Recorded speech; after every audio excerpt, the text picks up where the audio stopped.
এই বিনু, তাড়াতাড়ি শাক তোল, বাড়ি যেতে হবে তো। দাঁড়া দিদি, তুলছি তো, দেখছিস তো শাকগুলো সব পোকা কাটা। দেরি করলে হবে বিনু, এগুলো নিয়ে তো আমাকে আবার হাটে যেতে হবে। এমনিতে বাজারে যে পরিমাণ শাক নিয়ে লোকে বসে, জায়গা পাওয়াই কঠিন হয়ে যায়। তার উপরে আমাদের এই শাক কে নেবে বল দেখি? যদি একটু প্রথম প্রথম গিয়ে বসতে পারতাম, তাহলে হয়তো একটু ভালো বিক্রি হতো।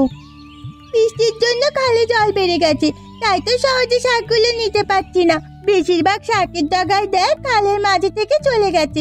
যেগুলো ডাঙার দিকে আছে বেশিরভাগই পোকা খেয়েছে, তাই তো সেরকম ভালো সব পাচ্ছি না। কথা না বলে তাড়াতাড়ি হাত চালা। যা পাচ্ছিস তাই মোটামুটি ভালো করে বেছে মুছে থলিতে ভর। কিছুক্ষণের মধ্যে ওগুলো নিয়ে আমাকে হাটে রওনা হতে হবে। বেলা হয়ে গেলে কেউ আর নিতে চাইবে না। ঠিক আছে, প্রায় 10-12 আটির মতো শাক তুলে ফেলেছি। আর কিছুক্ষণ সময় দে, আরো কিছু তুলে দেব। আমিও তো প্রায় 15-16 আটি শাক তুলে ফেলেছি। তাহলে এটাই থাক, এগুলো নিয়েই যাই। যদি বিক্রি হয় তাহলে খুব ভালো। আজকে বাজারে দেখি, কালকে তখন সেভাবেই তুলে নিয়ে যাব। আর আজ বিকেলে এসে কালকের জন্য শাক তুলে রাখবো, বুঝলি? আচ্ছা ঠিক আছে, চল তাহলে, তোকে ভালো করে সব গুছিয়ে দিই। ঠিক আছে, কিন্তু সবগুলো সব মোটামুটি দেখে তুলেছিস তো? সব শাক আবার পোকায় কাটা নয় তো? তাহলে কিন্তু লোকে নিতে চাইবে না। না না, আমি মোটামুটি ভালো করে বেছে বুঝে তুলেছি, থলিতে ভর। আমি হাটে নিয়ে যাচ্ছি। ফিরতে ফিরতে হয়তো দুপুর হয়ে যেতে পারে। তুই তাহলে রান্না বান্না সেরে রাখিস, পারবি তো সব? তুই আমাকে কি ভাবিস আমি এখনো ছোট আছি নাকি? আমি সব পারবো, তুই নিশ্চিন্তে হাটে যা।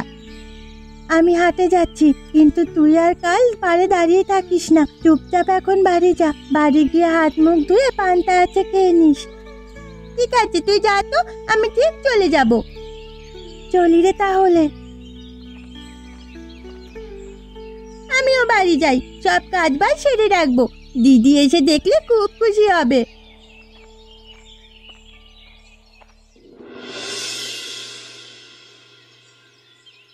বাবু, আজকে আপনার মনটা বেশ খুশি খুশি লাগছে। ভালো খবর আছে নাকি? হ্যাঁ, আরে হাতে টাকা থাকলে সব সময় মন খুশি খুশি থাকে, বুঝলি?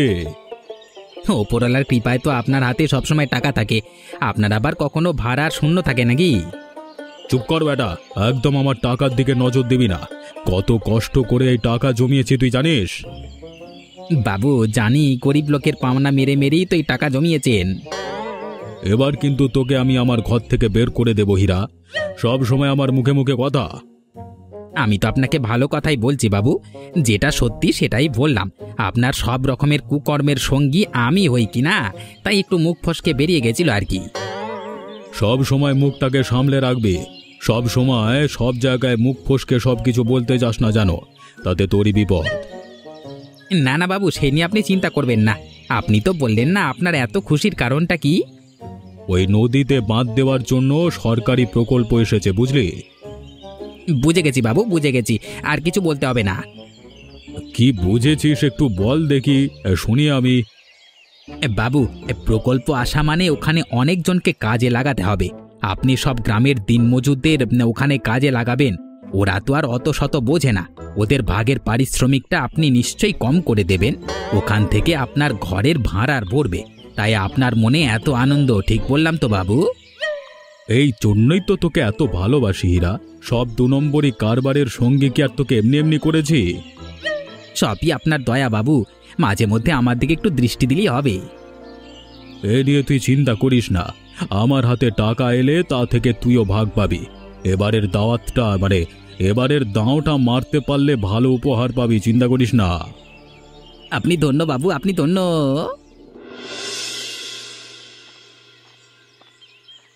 ও বিনু দিদি, কোথায় রে তুই? দেখ, মা তোর জন্য কি পাঠিয়েছে। ও খোকন, আয় আয় ভিতরে আয়। কি পাঠিয়েছে রে কাকিমা? মা তোর আর মিনু দিদির জন্য মাংস পাঠিয়েছে। আমাদের বাড়িতে আজকে অনেক জনের নেমন্তন্ন তো। বাবার কাজের অনেক লোক এসেছে আজকে খেতে, তাই মা বলল তোর আর মিনু দিদির জন্য মাংস দিয়ে যেতে। সত্যি কাকিমা আমাদেরকে কত ভালোবাসে। ঠিক আছে, তুই ভেতরে আয়।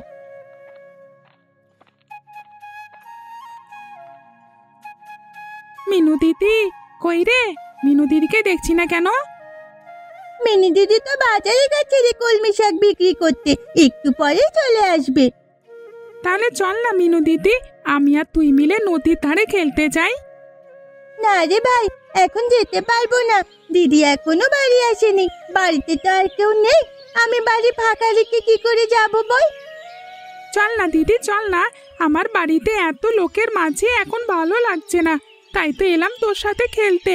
এমন করলে আমি কিন্তু আর তোর সাথে খেলতে আসবো না, বলে দিলাম মিনু দিদি। আচ্ছা পাগল ছেলে পাল্লায় পড়লাম তো, দিদি এসে যদি আমাকে না দেখে তাহলে তো খোঁজ করবে, বাড়িতে তো আর কেউ নেই যে তাকে বলে যাব। নদীর ধারে কত গাড়ি আসছে, কত কিছু আসছে, কত লোকজন আসছে। কেন রে, কিসের জন্য? ওই জন্যই তো বাবার কাছে লোকজন এসেছে, নদীতে বাঁধ দেওয়া হবে, আর সেজন্য অনেক অনেক লোকজন আসছে। গ্রামের লোকেরাও নাকি সেখানে কাজ করবে, বাবা বলছিল, শুনেছি। ওখানে তাঁবু কাটাবে, বুঝলি? বুঝলাম, এখন ওখানে গিয়ে কি হবে বল, এখানেই দুজন খেলি। ঠিক আছে, কিন্তু বিকেল বেলায় যাব বলে দিলাম। ঠিক আছে চল, আমরা দুজনে মিলে লুকোচুরি খেলি, তুই লুকাবি আর আমি তোকে খুঁজবো, কেমন? আর বাইরের মধ্যেই কিন্তু খেলবো, বেশি দূরে যাবি না বলে দিলাম। চল চল খেলি। এই আমি লুকুলাম, তুই আমাকে খুঁজে দেখ দেখি। তুই আগে লুকো গে, যা, আমি অন্যদিকে ঘুরে দাঁড়িয়ে আছি। বেশ, আমি কিন্তু লুকাচ্ছি, তাকাবি না একদম। পাগল ছেলে একদম, যা যা লুকিয়ে পড়।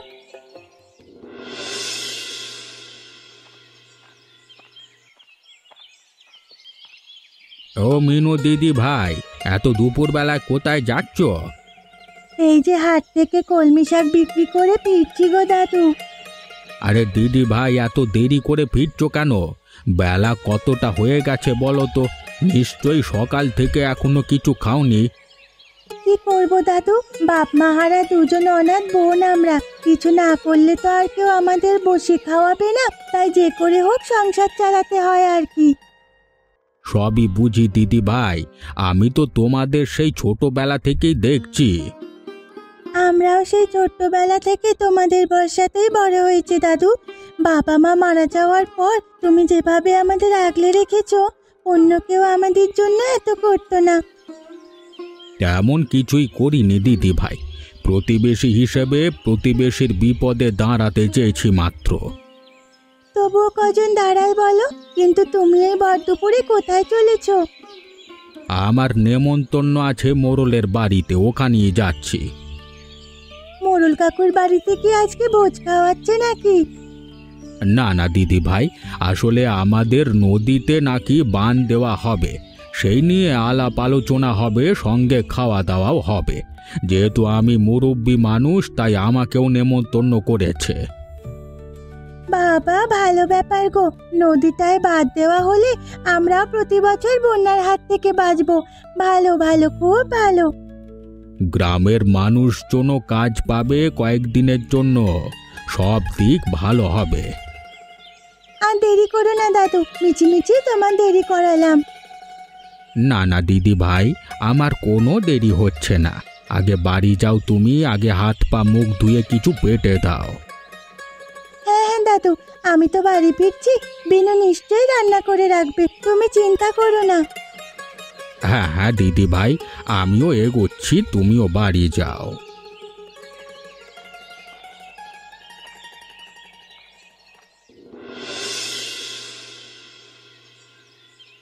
বাবু, শুনছি আপনি নাকি নদীতে বাঁধ দেওয়ার জন্য লোক নিচ্ছেন। ঠিকই শুনেছিস, তোর মতলবখানা কি বাবা? আমার কোনো মতলব নেই বাবু, আসলে আপনি যদি আমাকেও একটা কাজ দিতেন। চেহারার দিকে তাকিয়ে দেখেছিস? এই রুগ্ন শরীর নিয়ে তুই কোন কাজটা করতে পারবি? উল্টে কিছু বাঁধিয়ে আমাকে বিপদে ফেলবি। না না বাবু, কোনো অসুবিধা হবে না, আমি বলছি তো আমি ঠিক পারবো, আপনি আমাকে একবার কাজ দিয়েই দেখুন না। কি বলিস হীরা, এই ব্যাটাকে কি কোনো কাজ দিত, কাজ দেবো পারবে? দেখুন বাবু, আপনি যা ভালো বোঝেন, আমার তো মনে হয় পারবে না। যা তালপাতার মতো চেয়ারাখানা, মনে হয় না, মনে হয় হাওয়া দিলে এক্ষুনি উড়ে যাবে। তা যা বলেছিস, আমি তোকে একটা সুযোগ দিতে চাই বিমল। সত্যি বলছেন বাবু? আমি কি তোর সঙ্গে মশকরা করছি বলে মনে হচ্ছে? বাবু, আপনি কেন আমার সঙ্গে মশকরা করবেন? আমি কি আর আপনার সঙ্গে মশকরা করার মতো যোগ্যতায় আছি? তোর একটা জমি আমার কাছে বন্ধক দেওয়া আছে না? হ্যাঁ বাবু, এবছর তো ওটাকে ছাড়াতে পারলাম না, পরের বছর চেষ্টা করব। শোন, আমি তোকে কাজে নিতে পারি, কিন্তু তোকে অর্ধেক পারিশ্রমিকে কাজ করতে হবে। বাকি অর্ধেক টাকা তোর সুদ হিসেবে আমি নেব। ঠিক আছে বাবু, তাই হবে। আপনার যা ইচ্ছে। ঠিকমতো সুদ দিতে পারি না, তাই জমিটা ছাড়াতেও পারিনি। আপনি যদি দয়া করেন তাহলে সুদের টাকাটা আপাতত শোধ করতে পারবো। ঠিক আছে ঠিক আছে, এখন যা, কালকে থেকে চলে আসিস নদীর কাছে, আমি ওখানেই থাকবো। আপনার দয়ার শরীর বাবু, কালকে সকাল সকালই চলে যাব। দেখলি তো হীরা, আমার কাজের কাজ হয়ে গেল। হ্যাঁ, অর্ধেক পারিশ্রমিক দিয়েও কত টাকা হাতে থেকে গেল। ওই জমির সুদ ওর এই জনমেও শোধ হবে না, উল্টে ওকে সারা জীবন আমার গোলামি করতে হবে। আপনার জয় হোক মোড়ল মশাই।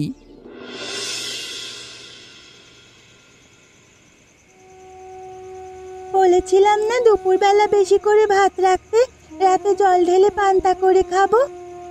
আমার কি দোষ দিদি?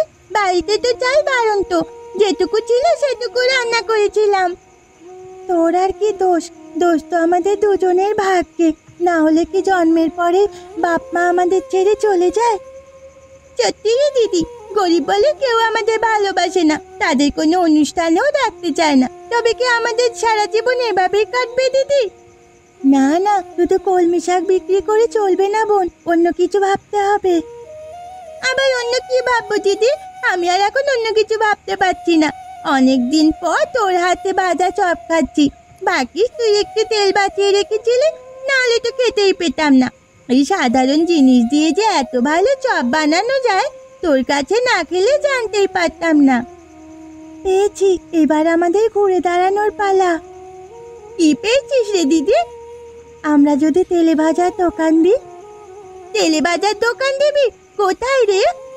প্রতিদিন বিকেলে আমাদের নদী লাগোয়া যে বাজারটা বসে, সেখানেই দেব। ওখানে তো বিভিন্ন মানুষজন বিভিন্ন কাজে আসে, ওরা কম দামে খাবার খেতেই বেশি পছন্দ করে। আমি যদি কম দামে বিভিন্ন রকমের চপ বিক্রি করি, তাহলে ভালোই বিক্রি হবে। সে তো তুই ঠিক বলেছিস রে। তাহলে চল, আমরা কাল থেকে দোকান দেওয়া শুরু করি। শুনেছি ওখানে নাকি বাদ দেওয়ার কাজও শুরু হচ্ছে, তাই বিভিন্ন রকমের মানুষ যেন আসা যাওয়া করছে। বিক্রি বাট্টা ভালোই হবে সেই হিসেবে। ঠিক বলেছিস, আমারও কিছু টাকা জমানো আছে, বাঁচিয়ে রেখেছিলাম। তা থেকে কাঁচামাল কিনবো, কি বলিস? তাহলে কাল বিকেলেই দোকানটা লাগাতে পারবো। কি মজা হবে দিদি, আমি তো তোর হাতে হাতে সব কাজ করে দেব। আচ্ছা সে হবে কোন, তুই এখন খেয়ে দিয়ে ঘুমোতে চল। সকালে কলমি শাক বিক্রি করতে যেতে হবে, বিকেলে তেলে ভাজার দোকান দেব। দেখবি যদি ব্যবসা ঠিকঠাক চলে, তাহলে আমাদের দুঃখের দিন কাটবে। ঠিক আছে দিদি, নিশ্চয় কাটবে।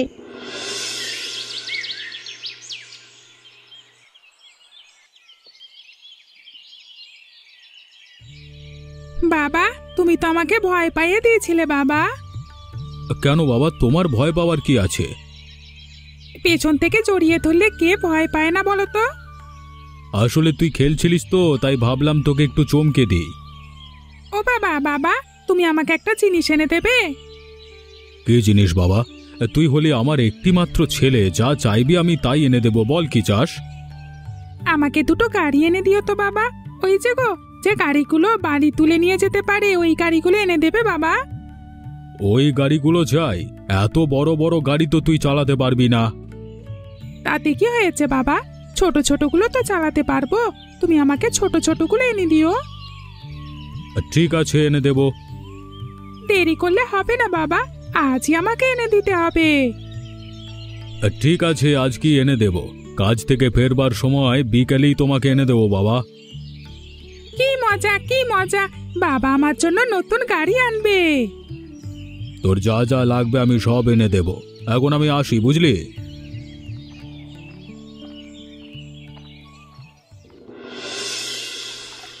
এই যে নিয়ে যাও গরম গরম চপ ফুলুরি, একদম কম দামে।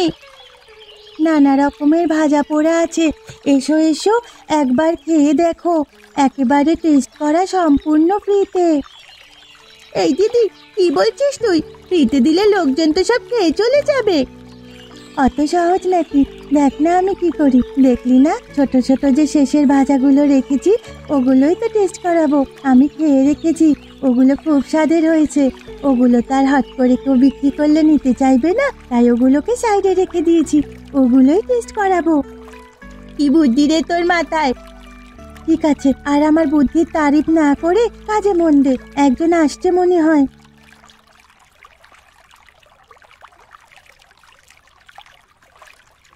শুনলাম তোমরা দুজন নাকি আজকে থেকে নতুন চপের দোকান দিয়েছো। হ্যাঁ কাকু, একদম অল্প দামে সব পাওয়া যায়, সব রকমের চপ আছে। স্পেশাল হলো কলমি শাকের চপ। কত করে তোমাদের কলমি শাকের চপ? 4টে 10 টাকা কাকু। এ তো খুব কম দাম, আমাদের মতো গরিব মানুষদের অনেক উপকার হবে। তুমি বরং আমার 4টে দিয়ে দাও, সকাল থেকে কিছু পেটে পড়েনি, আপাতত এই খাই।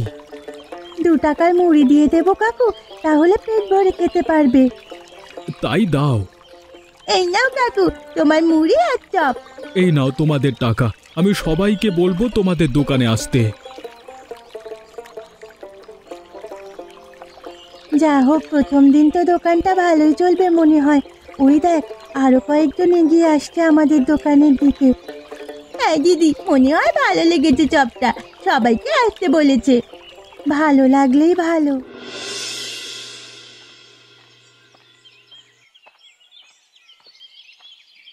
খোকা বাবু, কোথায় যাচ্ছ? তো আনন্দ মনে হচ্ছে যে। হ্যাঁ খুব। দাদু তুমি? আমি তো নিজের বাড়ির দিকে যাচ্ছি। ওরা যে কেউ বাড়িতে নেই বাবা। কোথায় গেছে দাদু? মিনু দিদি বাজারে গেলেও বিনু দিদি তো থাকে বাড়িতে। আসলে ওরা নতুন চপের দোকান খুলেছে বাজারে, তাই দুপুরবেলা থেকেই ওখানে চলে যায়। তুমি তো এখন ওদের দেখা পাবে না দাদু ভাই। এ মা, আমি যে মিনু দিদিদের নিমন্ত্রণ দিতে এলাম, এখন আমি কি করে দেব নিমন্ত্রণ? আচ্ছা ঠিক আছে দাদু ভাই, তুমি চিন্তা করো না। আচ্ছা আমি না হয় ওরা ফিরলে বলে দেব তুমি নিমন্ত্রণ দিতে এসেছিলে। কি কারণে এত নিমন্ত্রণ শুনি? আসলে দাদু, কালকে আমার জন্মদিন। মা বলল মিনু দিদি আর বিনু দিদিকে ডেকে দিতে, সন্ধেবেলা আমার জন্মদিন পালন হবে। মা বলেছে ওরা দুজন যেন অবশ্যই যায়, তুমি বলে দেবে তো দাদু? অবশ্যই বলে দেব দাদু ভাই, তুমি চিন্তা করো না। মানে এখন আমি ফিরে যাচ্ছি দাদু, তুমি কিন্তু মনে করে বলে দিও কেমন? ওরা ফিরলেই আমি বলে দেব।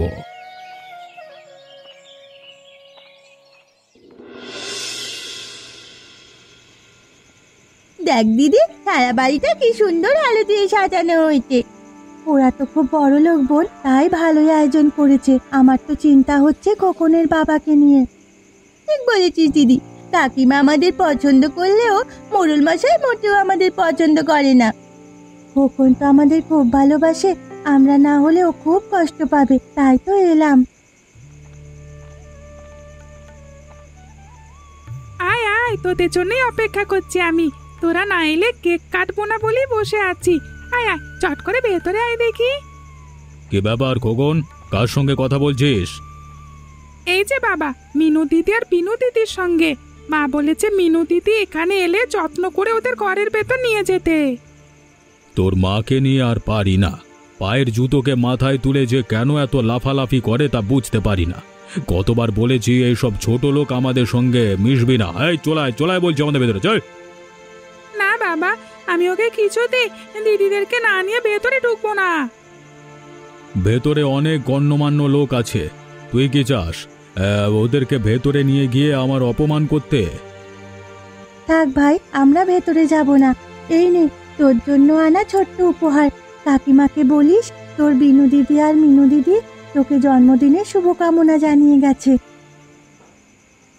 যা যা, এখানে দাঁড়িয়ে আর নাটক করিস না। অতিথি অধ্যাগতরা আসবে, তোদের দেখলে তারা অস্বস্তি বোধ করবে। চল বোন, আমরা ফিরে যাই, এখানে আমাদের আর কোনো কাজ নেই। যেও না দিদি, যেও না, তোমাদের ছাড়া আমি কিছুতেই কেক কাটবো না। কষ্ট পাস না সোনা ভাই আমার, জাগিয়ে কেকটা কেটে নে, আমরা আবার পরে খেলা করব কেমন? এখন আমরা আসি। ভেতরে চল বলছি, আজকে দেখাচ্ছি মজা তোকে। আর তোর মাকেও বলছি, যত সব ছোট লোকের সঙ্গে মেলামেশা বের করছি আজকে, দাঁড়া।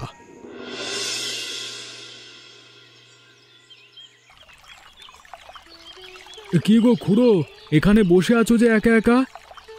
কি আর করব, একা মানুষ, বাড়িতে বসে ভালো লাগছিল না, তাই ভাবলাম তোমরা কেমন কাজ করছো একটু দেখে যাই। কাজ তো চলছে কাজের মতো, প্রতিদিন কত কত মানুষ আসছে বাঁধ দেখতে, পুরো যেন একটা মেলা বসেছে মনে হচ্ছে। তা বাবা, খাওয়া দাওয়া সব ঠিকঠাকভাবে করছো তো? না হলে কিন্তু এত কষ্টের কাজ করতে পারবে না। হ্যাঁ হ্যাঁ, আমাদের আর খাওয়া বলতে কি এমন রাজভোগ, ওই যা হোক করে পেটে কিছু দিলেই হলো। কেন বাবা, তোমরা কি ঠিক মতো পারিশ্রমিক পাচ্ছ না? না না খুড়ো, তা নয়, আসলে আমাদের তো বিভিন্ন রকমের সমস্যা, সংসার টানতেই সব টাকা চলে যায়, তার উপরে অসুখ বিসুখ তো লেগেই আছে। আমরা না আমার না হয় এখানেই বাড়ি, কিন্তু বাকিরা তো অনেক দূর দূর থেকে আসে, সবাই কি আর খাবার আনতে পারে নাকি সকাল সকাল? সব সময় তো আর কিনে খাওয়ার সম্ভব হয় না। বাবা, তোমাদের সামনের সপ্তাহে কোনোদিন ছুটি নেই? হ্যাঁ আছে তো, সামনে রবিবার আমাদের ছুটি দেওয়া হয়েছে। কেন খুড়ো মশাই? ভাবছিলাম ওদিন তোমাদের নদীর ধারে দাওয়াত খাওয়াবো। কিন্তু কেন হঠাৎ করে আপনি আমাদের দাওয়াত খাওয়াবেন কেন? খাওয়াবো কারণ তোমরা আমাদের জন্য এত করছো, এই বাঁধ হলে এপাশের 5টা গ্রামের মানুষ রক্ষা পাবে। পারিশ্রমিক তোমরা পাচ্ছ ঠিকই, কিন্তু তোমাদের যে ভালোবাসা দেওয়ার কথা তা আমরা দিতে পারছি কই। ভেবেছিলাম যদি তোমাদের জন্য কিছু করা যেত। আমি বুড়ো মানুষ, বেশি কিছু করবার তো সামর্থ্য নেই। হ্যাঁ, ভেবেছিলাম তোমাদের ছুটির দিনে এই নদীর ধারেই তোমাদের মাংসের দাওয়াত দেব, যদি তোমরা তা গ্রহণ করো। আপনার মতো মানুষ এই যুগে খুঁজেই পাওয়া যায় না। সবসময় মানুষ আমাদের গরিব মানুষ বলে অপমানিত করে। আপনি যে আমাদের এত সম্মান দিচ্ছেন, এজন্যই আমরা খুশি। তাহলে কি তোমরা আমার দাওয়াত গ্রহণ করছো? অবশ্যই, আমি আজকে সবাইকে বলে দেব, সামনের রবিবার দুপুরবেলায় আমরা সবাই মিলে নদীর ধারে দাওয়াত খেতে আসব। আপনি সব আয়োজন করে রাখুন, আমরাও হাতে হাতে লেগে দেব, বেশ একটা পিকনিক হয়ে যাবে। বেশ, ভুলে যেও না কিন্তু, আর মাঝখানে আমার সঙ্গে একবার দেখা করে নিও। আচ্ছা আচ্ছা, ঠিক আছে কাকাবাবু, যাই, কাজের বিরতি শেষ হয়েছে।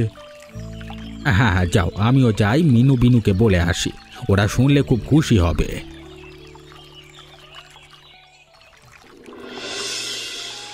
তাড়াতাড়ি পেঁয়াজগুলো কেটে ফেল, এরপর কিন্তু মাংস চাপানো হবে। তো চাপানো হবে, কিন্তু জানিস পেঁয়াজের কি ঝাঁজ? কাটতে হবে, এতগুলো মানুষ খাবে না, কখন আর খাবে? দেখেছিস কত বেলা হয়েছে। আরে বাবা, সব হয়ে যাবে, তুই এত চিন্তা করিস না তো।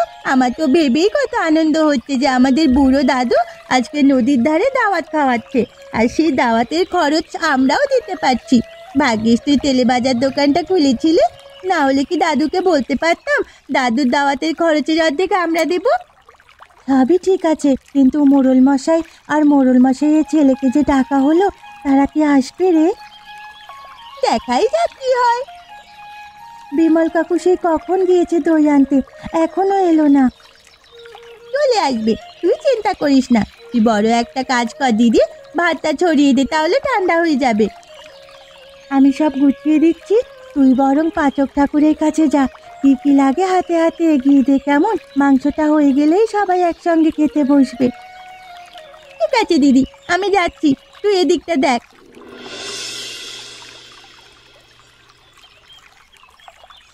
আপনি আমাকে এমন একটা জায়গায় নিমন্ত্রণ করলেন কিভাবে কাকাবাবু? কেন মোড়ল মশাই, আপনার কি এখানে খেতে কোনো আপত্তি আছে? সব ছোট লোক শ্রমিকদের এদের সাথে বসে আমি খাবো? তাতে কি হয়েছে মোড়ল মশাই, আমরা তো সবাই মানুষ, বলুন।